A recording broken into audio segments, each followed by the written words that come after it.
রবীন্দ্রনাথ ঠাকুরের আবক্ষ মর্মর মূর্তির উদ্বোধন ও কবি প্রণাম অনুষ্ঠান হয়ে গেল হৈমন্তপুর বিবেকানন্দ শতবার্ষিকী উচ্চ বিদ্যালয়ে। দর্শক, আপনারা দেখছেন STSP নিউজ বাংলা। 87 বছর বয়স কোনো বয়সই নয়, যদি মন ও শরীর দুটোই সুস্থ থাকে। সেটাই প্রমাণ করলেন বছর 87 অধ্যাপক ডক্টর পবিত্র সরকার। তিনি এই বয়সেও কলকাতা থেকে পশ্চিম মেদিনীপুর জেলার হৈমন্তপুর গ্রামের হৈমন্তপুর বিবেকানন্দ শতবার্ষিকী উচ্চ বিদ্যালয়ে এলেন, শুভ উদ্বোধন করলেন রবীন্দ্রনাথ ঠাকুরের মর্মর মূর্তি। এর পাশাপাশি ওই দিন এই স্কুলের ছাত্রছাত্রীদের নিয়ে কবি প্রণাম অনুষ্ঠান অনুষ্ঠিত হয়। হৈমন্তপুর থেকে রিপোর্টে আর পাত্রের সঙ্গে আমি শ্যামাপদ প্রামাণিক, STSP নিউজ বাংলা, সবার খবর সবার আগে। রবীন্দ্রনাথ ঠাকুরের মর্মর মূর্তির উদ্বোধন অনুষ্ঠানের চিত্র সরাসরি তুলে ধরছি হৈমন্তপুর থেকে STSP নিউজ বাংলা। দর্শক, এই অনুষ্ঠানের এক ঝলক আপনারা দেখে নিন।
আমি যে এলাম, আপনারা সবাই শুনেছেন 87 বছর পেরিয়ে গেছে,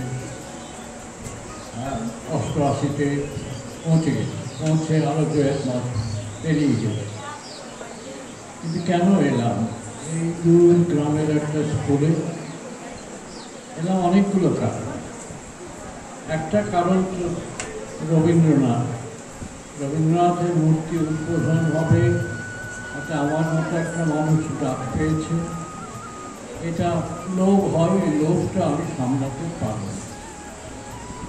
2 নম্বর কারণ হলো মেদিনীপুর জেলার প্রতি আমার কৃতজ্ঞতা আর ভালোবাসা। কারণ মেদিনীপুর জেলায় আমি বড় হয়েছি।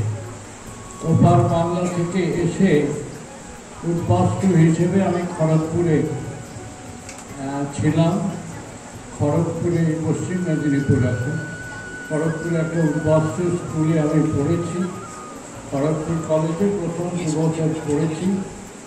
তারপরে আমি কলকাতায় পড়তে গেছি এবং ফলে খড়গপুরে আমার খানিকটা, আমি বলি যে আমার পূর্ববঙ্গের ঢাকা জেলা হচ্ছে আমার মাতৃ জেলা, আর মেদিনীপুর আমার ভাতৃ জেলা, আমাকে লালন পালন করেছে। ফলে মেদিনীপুরের প্রতি আমার একটা কৃতজ্ঞতা আছে। আমি আর তৃতীয় হচ্ছে কি স্কুল। আমি তো যেখানে পৌঁছেছি, লেখাপড়া না শিখলে তো কিছু হতো না। আমি খানিকটা লেখাপড়া শিখেছি বলেই আমি আপনাদের ডাক পেয়েছি। ফলে আমি আমার স্কুলটিকে মনে করি, আর আমার স্কুলের ছেলে মেয়েদের মুখগুলো দেখতে খুব ভালো লাগে। ছোটো ছোটো ছেলেমেয়েরা, তাদের মুখ দেখে কীভাবে আমার দেশ বড় হচ্ছে, বড় হবে, তারা বড় স্বপ্ন দেখবে, এই যে দেখতে আমার খুব ভালো লাগে, সেই জন্যই আমি এসেছি। কষ্ট একটু হয়, সেটা আমি গায়ে মাখি না। যে কথাগুলো বলব, রবীন্দ্রনাথের মূর্তি প্রতিষ্ঠা হয়েছে, ছেলেমেয়েরা দেখবে রবীন্দ্রনাথকে, দেখাটা তো বড় কথা নয়, মনে রাখা রবীন্দ্রনাথ, মনে রাখাটা অনেক রাস্তা আছে। তারা রবীন্দ্রনাথের গান গাইবে, রবীন্দ্রনাথের গান শুনবে, রবীন্দ্রনাথের কবিতা পড়বে, রবীন্দ্রনাথের লেখা একটু বড় হয়ে যেগুলো গদ্য আছে, গল্প টল্প পড়বে, নাটক, নৃত্যনাট্য এগুলো পড়বে, কিন্তু তার মধ্যে দিয়ে কী বুঝবে? বুঝবে কীভাবে জীবনটাকে বাঁচতে হয়। গ্রামের ছেলে বলে নিজেদের ছোট মনে করবে না কেউ, ছেলে মেয়ে বলে। আমাদের দেশে খুব একটা কুৎসিত ব্যাপার আছে, জাতপাত। শুধু হিন্দু মুসলমান নয়, হিন্দুদের মতো জাতপাত, এটা যে সম্পূর্ণ মিথ্যে। সব মানুষ যে সমান, হিন্দু হোক, মুসলমান হোক, ব্রাহ্মণ যারা নয় তার মধ্যে অনেক ভাগ আছে। এগুলো সব মিথ্যে কথা।